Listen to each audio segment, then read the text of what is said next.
Hey, this is Mr. Ng going over Math 5, Chapter 8, Series and Sequences, Chapter 8 test, basically. October 21st, 2017. Multiple choice directions. Clearly circle the best answer. Question number 1 tells you, write an explicit formula for the sequence. I notice I'm going from 7 to 2 to negative 3, negative 8, negative 13, so you're going down, so that should be a negative. And you'll notice that you are subtracting 5 from each of those. Then I asked for a formula for the 14th term. So explicit formula for arithmetic is a1 plus d times n minus 1. Your n value is 14 because I want the 14th one. D value is negative 5 and a1 is 7. So when you do that, you substitute it in there, you should have a to the 14th equals 7 plus negative 5 times basically this is your n value, so that would be choice B. Now if you actually did it, went through, you realize that this is 13. 13 times negative 5 is negative 65. 7 minus 65 is negative 58. And that would be this choice. This one over here has a 12. This student right here did a very good job of showing their work. Here's an example of a student who didn't write down any formulas. There's no annotation or marking up of their problem, and maybe they just guessed because they don't see any work here, and they got the problem wrong. Question 1b says, multiple choice, describe the pattern in the sequence, find the next 3 terms. So you're going, notice your numbers are getting bigger, and all you have to do there is just add 2. So if you keep adding 2, that'll be 21, 23, and 25, and you're just adding right there. I like here, the student recognized that it was arithmetic, and you're adding by 2. Remember, for multiple choice questions, you don't have to show your work, but I like how the student was showing me they're trying to add 2. Alright, question number 2 talks about the total number of boxes here. So in my first design, second design, third, fourth, fifth, sixth design, here I'm counting up the total number of boxes. So this is 1, 3, 6, 10, 15, and then 21. Following the pattern can be described as, this would be neither. The reason why it's neither is because if I keep adding there, it's only adding increasingly by 1, and you guys will have learned by chapter 3 that this is actually quadratic. Write a numeric sequence to represent each given pattern.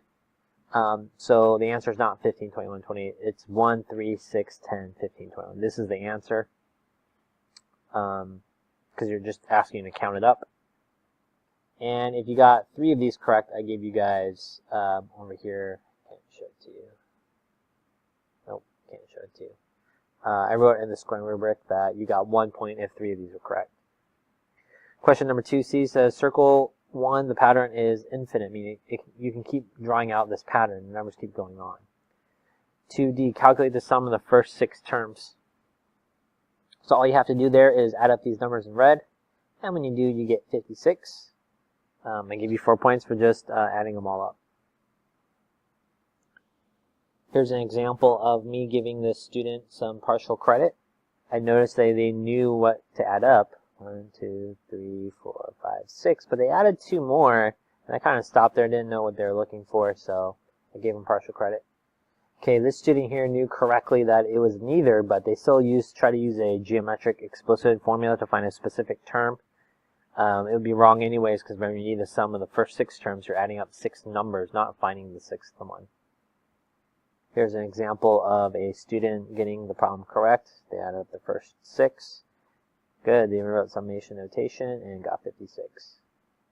Question number 3 says, fill in the blank squares so that each row and each column contain all the digits 1 through 4. Numbers in the cages may repeat as long as they are not in the same row or column. So there's a cage, and you just need to subtract these 2. There is no positive or negative answer, so they're saying when you subtract them, you get 2. Same thing here, adding up 2 numbers that start with 4. So what I would do is I'm looking for the freebies, one that doesn't have any math operations. Let's see if we can find any, and I found one right there. There's a 3. 2 numbers that divide to be 2. Well, you could choose 4 and 2 or 2 and 1. Not very helpful here. I need 2 numbers here that divide to be 2. Again, that could be 2 and 1 or 4 and 2. And over here I need two numbers that add up to be 4. Now I like this one because there's only one possibility. Over here there's two possibilities, so I would start over here. I need two numbers that add up to be 4, and that can't be 2 and 2 because you can't repeat. See, can't repeat. So I can't put a 3 here. A 3 here would be wrong because those would be repeating. So this has to be a 1, this has to be a 3. Then that gives us the choices of 2 and 4, and you can switch those around. And over here, you know they're going to be at numbers of 1 and 2. Here, you need two numbers that subtract to be 3. Well, you can't do 3 minus 0, because 0 is not one of our numbers, right? 1, 2, 3, or 4, so I need numbers 1 and 4. So you can put those, and sometimes you can guess and then double check. So again, you can see that this is correct because there's no repeating numbers in each column. No repeating numbers in each row. And within a cage, you can check your answer. 3 plus 4 plus 1 is 8. 3 times 2 is 6. 4 minus 1 is 3. 2 divided by 1 is 2. Here's an example of a student who didn't even answer it, so you can have a 0 through a slash through it. Definitely watch previous videos. I've asked you to watch some. You had some with subs. This is meant to actually increase your grades. Let's take a look at this one. Yeah, although the student doesn't have any repeating numbers, not that I can see of, that's pretty good. But if I check their boxes, 3 times 1 is not 6. This works, that works. This works. You probably just need to flip those.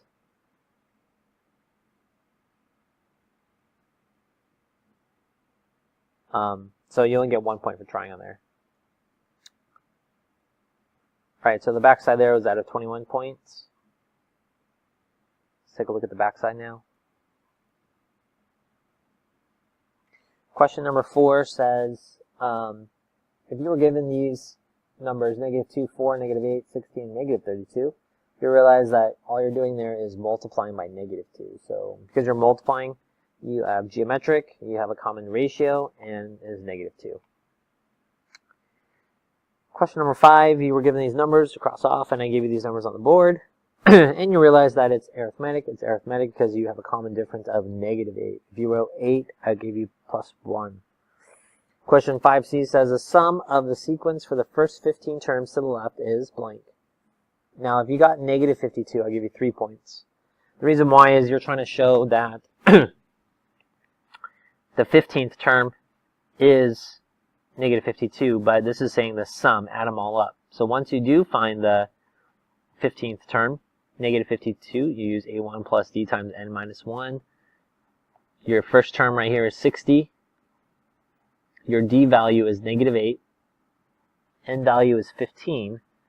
And then you get 15 minus 14 in the order of operations, multiply before you add. And then you get the 15th term to be -52. You got 3 points if you got here. Then you substitute into your sum of a finite or just any arithmetic series there, and you have an, which is your last term, is -52, we just found. A1 is 60, your n value is 15, and divided by 2. Order of operations, simplify, and then you'll get 60 is your answer. So again, if you got that, I give you 3 points. This student was going somewhere. They actually listed out all the values, which you could do and just add them all up, but I don't see anything. 1, 2, 3, 4, 5, 8, 10, 12, 14, 15. So if they added up all those, they might get something. I gave the student 2 points for just writing a correct formula. They got it wrong because they needed to pay attention here that d is equal to -8. This student got 3 points. They were correct with the 15th term, -52. And then all they had to do was just put -52. I don't know where they got 112 from. I think they're looking back here, maybe rushed it. So that should have been -52, and this should have been +8. All right, question number 6 says compute each geometric series. And I gave this one to be extra credit. I wanted to be fair. You can look at the other version, other video. But here we have summation notation. It says 6 to the I minus 1. So this is a geometric series. You know that because you are have a multiplying factor of 6. The I equals 1 is where you start. You start with the first term, and you're going to substitute it in 1, 2, 3, and the last one is 4. So we put in the 1 there. Do it again. You have 2, and then 3, and then your last one's 4, and then summation just says you should add them all up. So 1 minus 1 is 0, 2 minus 1 is 1, 2, and then 3. And then you just evaluate. 6 to the 0 power is equal to 1. You can even put it in your calculator and you get that. 6 to the first power is 6, 36, 216, add them all up, and you get 259.